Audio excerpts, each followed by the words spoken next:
Hey everyone, and welcome back to another King Arthur Legends Rise video. So in today's video, guys, I wanted to give you my version of a tier list. I thought this would be a little fun. I've played enough of the game now where I can give my opinion on a tier list. Now, a couple things off the bat. This is a PVE tier list, so nothing PvP related.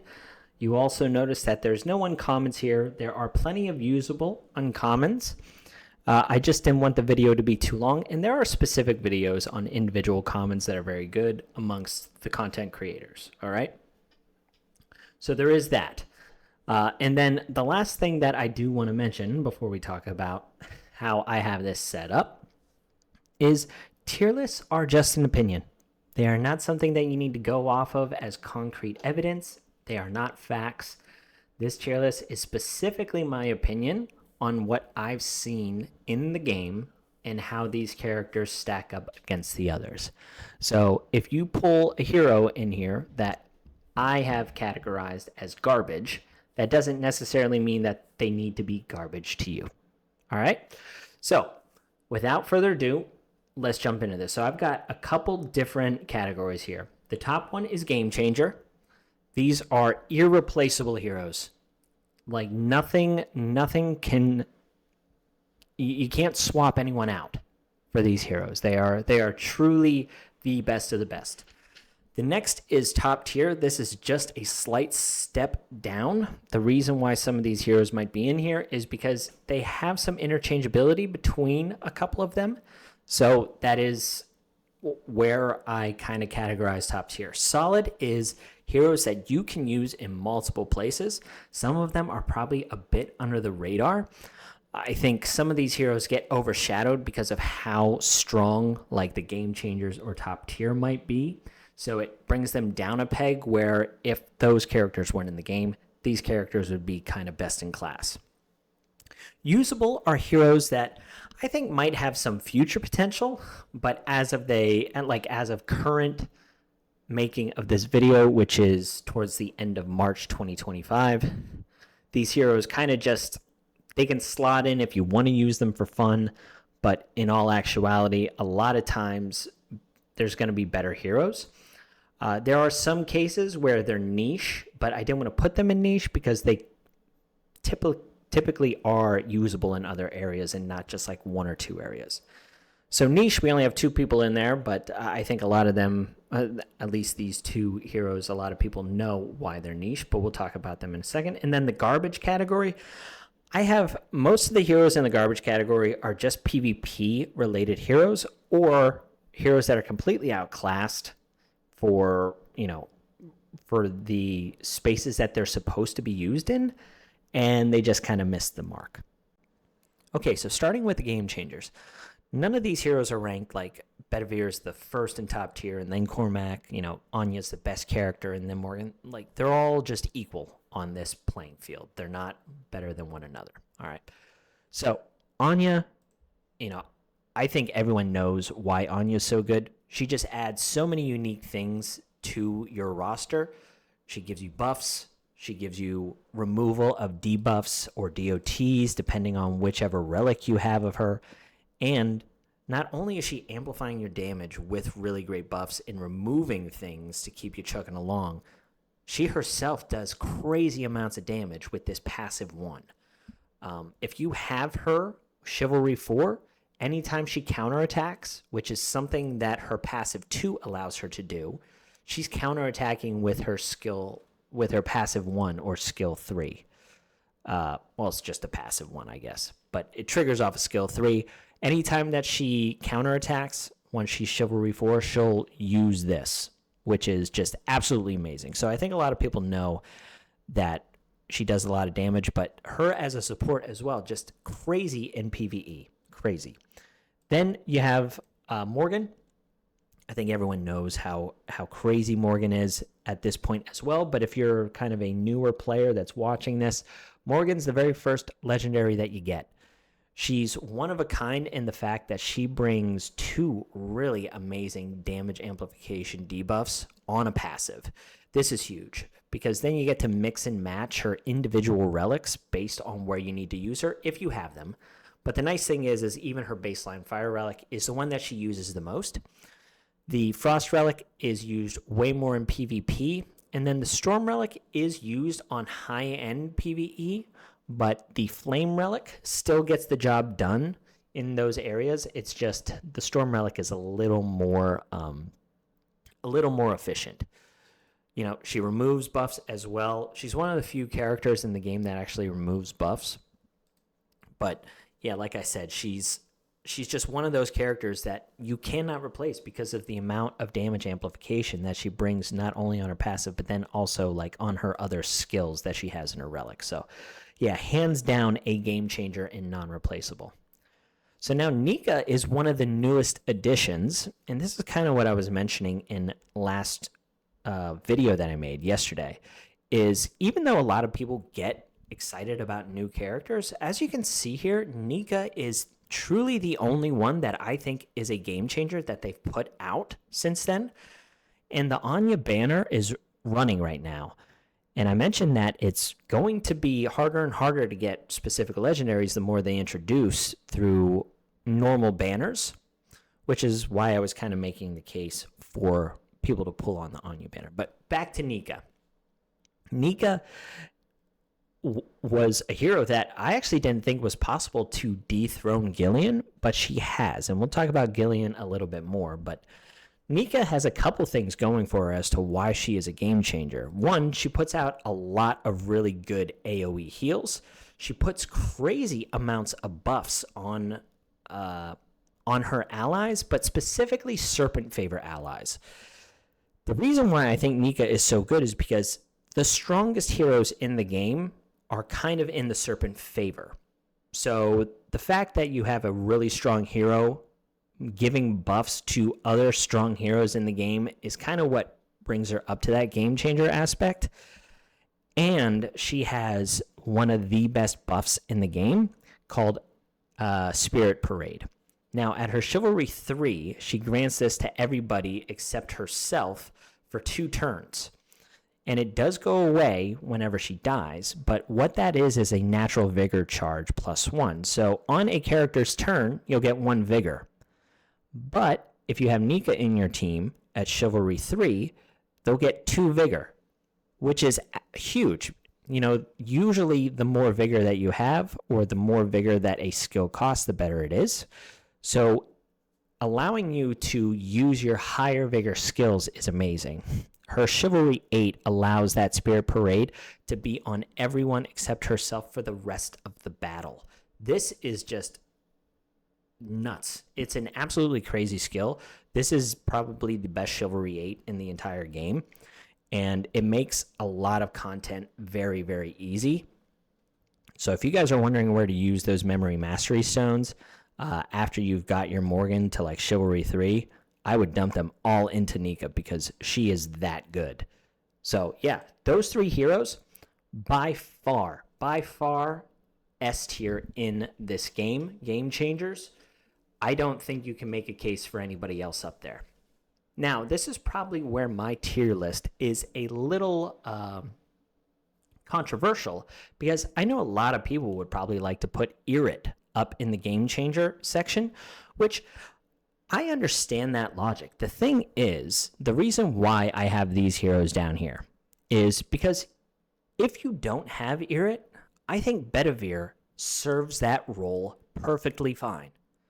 He might not be as high damage dealing, but I really don't believe that Irit is one of those heroes where, oh, I can't clear this content unless I have Irit. And that's the difference between that top tier and the game changer section is Bedivere, Irit, and I'd even make a case that Cormac can sometimes fill the role of those 2 legendary heroes if that is all you have. If you have a Chivalry 10, Cormac, but you only have like a Chivalry 2 or 3 Bedivere or 2 or 3 Irit, Cormac might be your better option. So that's why the top tier is spaced out like that. So let's talk about Bedivere, Irit, and Cormac. Obviously, these 3 heroes are really, really great damage dealers. Cormac does have the caveat of needing his Frost Relic. He starts with his Storm Relic, which is serviceable, but his Frost Relic, it really is a different type of damage. So you do have to keep that in mind. Bedivere and Irrit, they come with their Frost Relic baseline, and it could be their best weapon. There might be a case made for Irrit's fire weapon, but the amount of damage that all three of these heroes put out is very, very strong. Bedivere and Irrit can be used in way more places than Cormac. However, Cormac is used in the important places, like Nest of Yskelheg, which is the best gear dungeon to farm. You can do stage 10 with Cormac without Bedivere or Irrit, and you can do it in a pretty quick time, too. But Irrit and Bedivere can be used in every single dungeon, other than maybe one or two, but those dungeons probably don't even matter. And they can even be a weak affinity. So Bedivere used to be king of damage. He does really great damage on his skill 2. He gives himself, critical rate up. And then he also has additional damage on his passive. Irrit has crazy amounts of damage on his passive. The reason why Irrit has kind of surpassed Bedivere now is because of heroes like Nika. Nika puts up specific buffs on Serpent Favor allies, which Irrit is, which is why I was saying Nika, that's kind of what makes her so good, is the fact that there's other really great heroes in that Serpent faction. So Irrit is probably top tier, like top of the top tier when it comes to damage. But like I said, if you don't have Irrit, Bedivere gets the job done. If you don't have Irrit or Bedivere, Cormac gets the job done. Now, some other heroes. Turin. Turin is a fantastic hero. She's one of the first heroes that you get. She's one of the few heroes that actually turn the weather to nighttime and rain, and that benefits a lot of different heroes that are also in this tier list, in solid and above. So she brings effect resistance increase. She brings evasion increase. She brings recovery over time. She also does big heals. She gives attack speed up on some of her skills, and her healing is very, very strong. So I think from a rare standpoint, she is the best healer in that rarity for sure. But she is certainly outclassed by Nika and Gillian in regards to a heal standpoint. Now, Gillian used to be the reigning champ for a healer. On her Frost Relic, which is something that you will have to get, she comes baseline Fire Relic. Her Frost Relic has the possibility of being an AoE heal for like really large amounts, but her Fire does not. Now, even without her Frost Relic, her Fire Relic does do a lot of really great things. You still get some really great heals. The thing that is really awesome about Gillian versus Nika is more of a support healer, where Gillian is a attack gauge and attack gauge reduction healer. So it throws in a different aspect. So Nika doesn't really replace Gillian. It's just with Nika giving buffs to Morgan and Irrit, Morgan's attack gauge reduction is enough for most cases, where Gillian's heals and her attack reduction and attack boosting just isn't enough to warrant playing her over Nika in most cases. But if you don't have Nika, or if you don't have Nika, Chivalry 8 or Chivalry 3, Gillian still might be better for you, because the attack boosting and attack gauge reduction really should not be overlooked. It's one of the easiest cheat codes in early, mid, and even late game PVE. And that's where Gillian truly shines, is any of those bosses that do not have attack gauge reduction immunity. So Merlin, I do believe is top tier. This is mainly because in really late endgame, Merlin becomes super strong. This is because Merlin's baseline Frost Relic has an AoE freeze on it, and it's up to 55%. There are other heroes that do this, but Merlin also brings other things that someone who brings that type of freeze like Lancelot. Lancelot has an AoE freeze with his Frost Relic as well.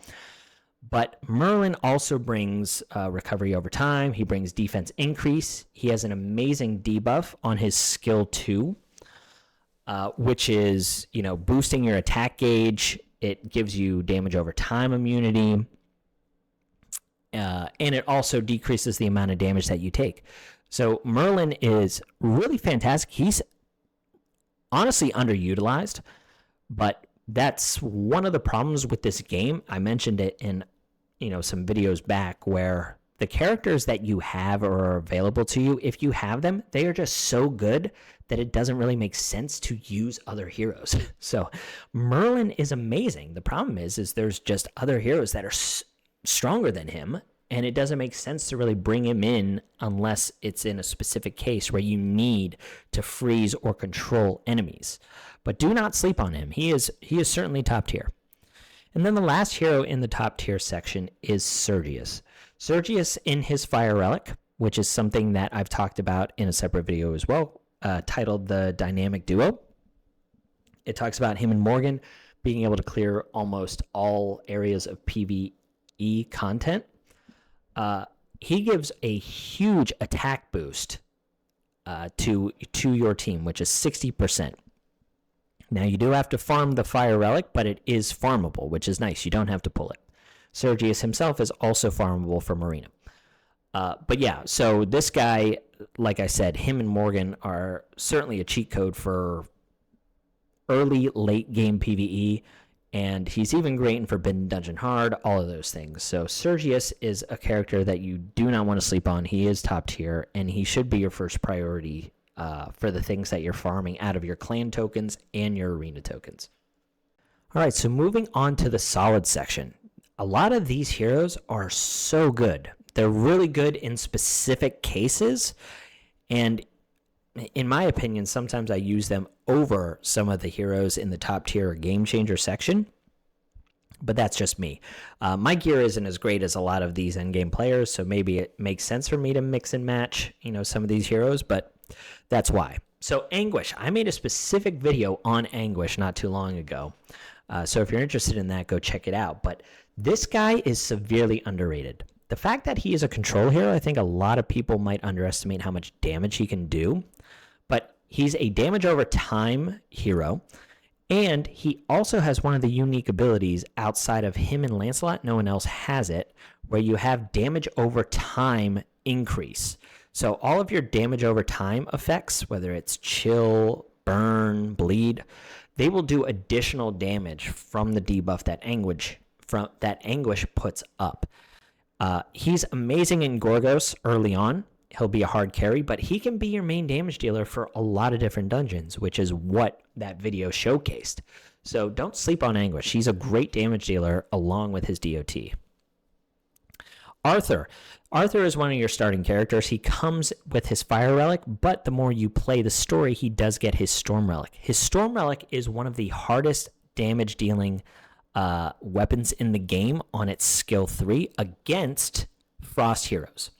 So that's very specific. However, if you have his Storm Relic leveled up on its skill 3, he's going to do just as much damage as like a Bedivere or an Irrit if these heroes aren't maximized with their gear and Chivalry 10. Arthur can pump out some crazy amounts of damage on Aldry. Also, the other equipment dungeon that drops like life set and defense set. And then there's going to be specific areas in Forbidden Dungeon Hard, or even normal if you're struggling there, where if you have ice enemies, Arthur is going to be your guy that helps you clear it. He is fantastic with his Storm Relic. I would not sleep on him. He really cranks out some damage. Now, Bodwin is a character that I think a lot of people kind of swept under the rug, thought he wasn't that great, but the more the game has progressed with high damage dealing enemies, I think he's really started to shine, and people are understanding his worth. He's one of the few heroes in the game that have a skill called shared damage. There's some uncommons and stuff that also have this, but his shared damage skill spreads the damage that everyone takes amongst your team. This is a great skill. On Forbidden Dungeon Hard, there's a lot of single target damage dealing heroes that may target one of your weaker allies that you need to stay alive in order to pass that level, and that's where Bodwin really comes in. On top of that, it's not just sheer damage that he uses on his skill 3. He also brings defense increase too. A lot of people know that Bodwin has this abnormal status immunity and stuff at the beginning of the game. This is really good for Crom Crouch. That's a specific boss that comes up in different areas of the game, and that's where he's used. Although that's what makes Guinevere kind of niche down here in this section, is for that. But Bodwin, while he does Guinevere's job okay, nowhere near as well as her, I think he's just a little more usable than Guinevere because of that sheer damage and defense increase. It's something that she doesn't really provide, so that's why he's here. Now, Bors is another hero that has kind of risen up the ranks. He wasn't very good for a while, but then the game introduced a new dungeon, and this is where Bors and his Fire Relic really comes in handy. He's also one of the few heroes in the game that gives 100% counterattack. Now, you do have to level up his weapons, but that's for his damage, but 100% counterattack is on his Chivalry 3. It is on a 4-turn cooldown, but his skill 3 grants counterattack for 2 turns. So there's going to be 2 turns where you don't have counterattack up. However, if you pair him with someone like Anya, which is who you're going to be pairing him with anyway, she has the ability to potentially increase that buff. So Bors has really come along there. He also increases counterattack damage for 3 turns, while also doing some damage himself. But that's where he really shines, is in the new dungeon, and he's kind of good in some specific Forbidden Dungeon Hard levels as well. So he's another one that has kind of risen up the ranks. Now, Clarissan is an amazing hero too. I think she just suffers from the fact that Morgan is in the game. Morgan's damage amplification is just way too good, and it's one of the things that a hero like Clarissan suffers from, because she has really great debuffs for damage amplification. She herself does good damage, and she adds really great buffs. If you have her Chivalry 3, she turns into like a mini Sergius, where she can boost people's attack gauge by 40%. That's on a 3-turn cooldown, so it's not like you can use it every turn with Sergius. But Clarissan is severely underrated. She's very, very solid. And I think she's probably going to get her time to shine here in the future for this game. But for now, she's just a solid option. She's a little bit behind, all of these other heroes, because there's just best-in-class heroes in those slots, where she does kind of a little bit of everything. Claudis. Claudis is another hero that I think people underestimate. They don't really think she's that good, but I have been very impressed with her. On top of that, I think when she gets her Chivalry 8, she becomes a whole different animal. Her passive 1 really turns into something awesome, which is something that most heroes can't offer in the game. If you look at Claudis's passive 1, once she is Chivalry 8, anytime an ally attacks, she has a chance, 100%, to give them attack speed increase for 3 turns. And this is only on a 2-turn cooldown. So it will actually lap and give them 2 buffs of attack speed increase. And this is just from a passive. It's not even from a skill. She also gives your allies hit accuracy, which is a big thing later on in the game. So I think she is pretty underrated, but the problem is she will need that Chivalry 8 to make this 100%. Whenever it's only 70% prior to Chivalry 8, she's way too RNG for her to be amazing. But she brings attack gauge down. She also adds attack speed increase on her skill 2. Her skill 1 attack reduces attack gauge, and she's one of the few heroes that has 100% abnormal status on a weapon. So, yeah, don't sleep on her. She is solid no matter what people say. I think she's really underrated. Now, Kay is one of the starter heroes that you get. Storm Relic. She gives herself critical strike rate increase too, which makes her easy to build. She also has some really good passives that increase damage for all stag members. This is something that you usually only see on a legendary. So for you to have that with a rare, very, very good. She's a great damage dealer. She does get really outscaled basically as soon as you pull a Bedivere or an Irrit.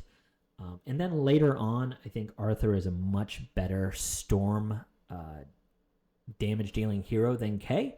But early on, she's easy to build, like gear wise. She's still a great damage dealer. She'll probably carry you all the way into the mid game. All right, next we have Lot. Lot has, I think, always been really good. He has some really great buffs. The problem is when it comes to PvE, a lot of the stuff is basically cleared through damage with Morgan, with Anya, with Nika, with Bedivere. There's no reason to buff your heroes for the long haul. The game just doesn't play like that. Now, he might get better if the game eventually releases higher level dungeons. You might need a hero like Lot, just because his buffs are really, really strong. Right now, though, the place where he is shining is Forbidden Dungeon Hard. His Fire Relic is really great. It has an AoE Oblivion on it, which is, I think, the only... there might be one other person that does Oblivion, but Oblivion negates passive abilities, which is huge. The other thing that makes his Fire Relic really great is the fact that he has Brainwash on the skill too. Now, Brainwash is the best abnormal status in the game because it's a guarantee of it to trigger. A lot of the abnormal status have a percentage chance of triggering, but Brainwash is 100% if it lands for that character to attack one of their allies instead of you. It's an amazing skill. So he's probably the best control character for Forbidden Dungeon Hard, although the Brainwash is at a lower percentage. If it actually lands, it really helps you pass certain levels. Lancelot is a character that I think has gained a lot of popularity. He used to just be a DOT kind of guy, really clear content fast, but with Forbidden Dungeon Hard coming out, he's one of those heroes that's more of a control hero, more so than a damage over time hero. But the nice thing with Lancelot is while he also has his control, he also has damage over time. So he's doing damage while also controlling enemies, which is pretty cool, and what makes him a little bit different from Merlin. Merlin is purely control and support, where Lancelot is control and damage. So pretty cool. Rosier is very similar to Anguish. Damage, high damage multiplier, along with damage over time. The thing that's a little different between Rosier and Anguish is the fact that her skills cost her HP to use, so she's a little harder to keep alive versus Anguish. I was really high on Rosier, or Rosier. I'm pronouncing her name differently each time I talk about her. I was much higher on her than Anguish before, but I think Anguish might be a little bit better in my opinion. All right, Tristan. This is another guy that I think a lot of people sleep on. His burst damage is really, really good. And even the endgame players have caught on to this. They're using him a lot for speed teams. Like, Tristan can one-shot some of these bosses if you have good enough gear on him, which is really cool. I've even used him a lot more now in Forbidden Dungeon Hard to take down specific bosses. His damage output really is good, and the gear I have him in is kind of crappy. But alongside that is his chivalries are so impactful to him. And the nice thing is you can farm them in arena. So that might be an additional priority for people, is to get Tristan chivalries up, because the more chivalries he has, the stronger he gets, and he really scales in the end game. So don't sleep on Tristan. Sigrun. Sigrun is also another really cool character who benefits from being in the Serpent favor to go along with Nika and Morgan, along with Irrit. But she's one of the few defensive heroes in the game that does really good damage. She comes baseline Fire Relic, and she has like this Mark gimmick, which I think was meant to be a part of the Nest of Yskelheg dungeons, but it's so much easier to just run an Irrit or a Bedivere and burst that guy down and completely ignore the mechanics. But similar to someone like Lot, I think if they increase the amount of dungeons levels, you might need to use Mark because you might not be able to kill the boss as quickly with Irrit or Bedivere, and you need someone like Sigrun. But yeah, she puts out a lot of damage. I really like this character. She also does reflect damage, which isn't very impactful right now, although I'm hoping that it does as the game proceeds. But I think this is a character that could eventually become really, really important. But right now, she's just a solid option. Next up, we have Sarah. Sarah is one of the few characters in the game that has negate buff. She might actually be the only one. I know Merlin with his Fire Relic does have attack gauge negation, like attack gauge buff negation, which is something that Sarah also has, but she has it on a passive. And this is what makes Sarah really solid.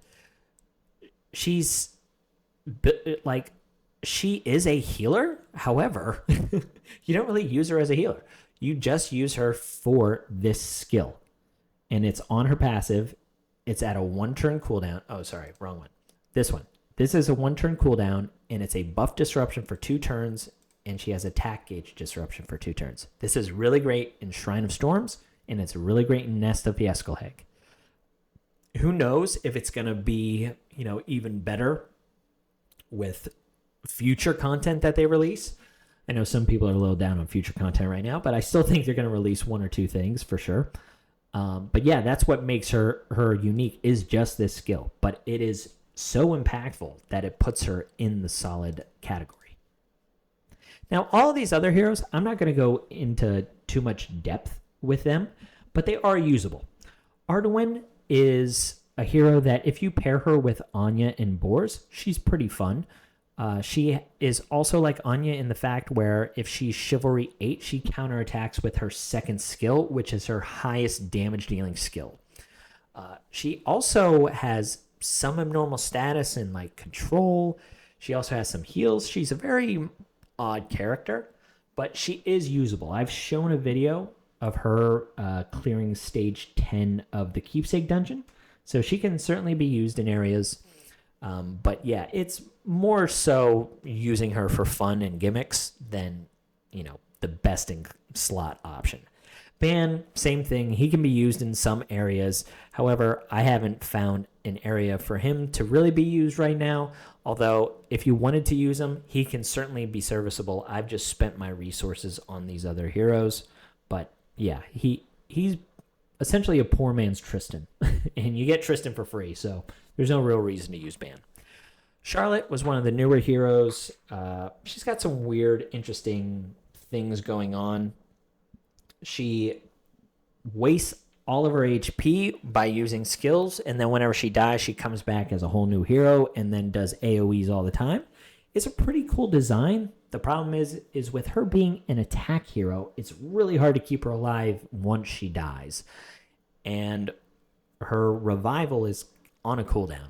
So I don't know if they're going to buff her in the near future, but as of now, she's not really great. She's just kind of usable. I think her Fire Relic turns her probably more into a solid option, but until you have that, I really don't think it's there, and I think she needs additional chivalries. So Saris is fantastic in PvP, but this is a PvE tier list, so we're not going to be talking about that too much. Where she's really good in PvE is whenever she does have her Fire Relic. I put out a video not too long ago showcasing the damage that she can do. It's really, really cool. She's been great in Forbidden Dungeon Hard. She's also a Serpent ally, so she pairs great with Nika, which is certainly working for her.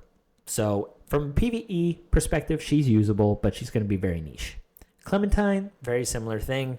She's an attack gauge reduction kind of hero, so like Gillian and Morgan, but as I've already mentioned, Morgan's free. She does that way better than Clementine. There's no real reason to use Clementine anymore unless you just want to use her for fun. Or if you have specific content that calls for like a support rare hero. Gawain. Gawain is another guy who just really suffers from the fact that there's heroes like Morgan in the game. Gawain is a damage dealer with adding some debuffs. Heroes like that are hard to build in this game because you're not maximizing your damage, because in order to get the full effectiveness out of Gawain, he needs to land some debuffs. So you have to build him with some effect accuracy, which takes away from his damage. So there's no real reason to use him because Morgan can bring in large amounts of damage, and then you can just bring in one of the premier damage dealers to do the crazy amounts of damage. Where Gawain would fill 2 slots, you don't need it because Morgan is just so good at that role, and then Yrrit and Bedivere outclass him in damage, sadly. So Isolde is good. She's great at DOT removal. However, you don't really need that in this game currently. Once you get past like a certain stage of Gorgos or whatever, she'll really fall off. There are some areas in the game where removing damage over time is still good in like Forbidden Dungeon Hard, which is why I said she's usable. But a lot of times what you're going to be doing is just using Anya to remove the DOTs, and you'll have Nika heal up your team. So yeah, usable, but if you have some of the other heroes here, she's probably going to fall off really quickly and you won't need her. So Cryoden's pretty cool. She does bring a lot of really good abnormal status and like enemy max HP damage, which is unique. However, like I said, the other heroes in the top tier solid game changer areas, they just do so much amounts of damage that someone like Cryoden just isn't really needed there. And same goes for Urians. He does pretty good damage. He does AoE damage. He does counterattack state. Really cool, unique things. But because of how overpowered some of the heroes are, there's just no use for him.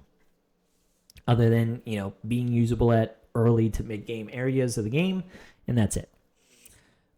And then we have Vivian from the usable standpoint. Really, really good in the new dungeon.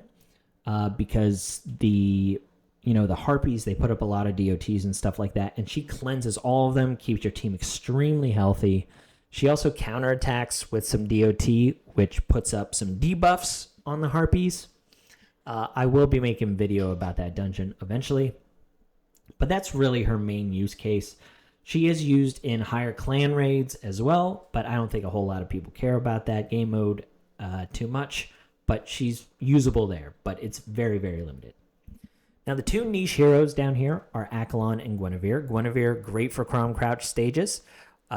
She's also very strong in PvP, but from a PvE standpoint, just very niche for Crom Crouch. That's it. And Akalon is just using Aldry. And once you're able to do enough damage, Akalon will fall off. You won't use him anymore, and that'll be it. And then from the garbage standpoint, Florentius is just a PvP hero. All of his stuff is PvP related, kind of with Gareth and Nicholas as well. Frederick is a weird steel buff character. He's supposed to be used in like Nest of Yskelheg, but the steel buff is 25% chance, way too low, not really usable anywhere. Ralph has some really like gimmicky things going on, and it just hasn't panned out. I really think he's garbage. I wanted him to be good, but I think he's bad. And then Gilroy is 100% the worst legendary in the entire game. He's just so bad. Like, he's niche for Aldry, which is a niche that you don't need. It really isn't. So, anyway, guys, that's all I have. I hope you enjoyed this tier list. Remember, it is purely my opinion. I think playing the game enough, it's fairly accurate, but that does not mean that you should just trash all these heroes that I say are garbage or just usable. You might find them to be extremely strong, and that's great. And this is just for entertainment, okay? So that's all I got. I appreciate you watching, and I'll catch you on the next one. See ya.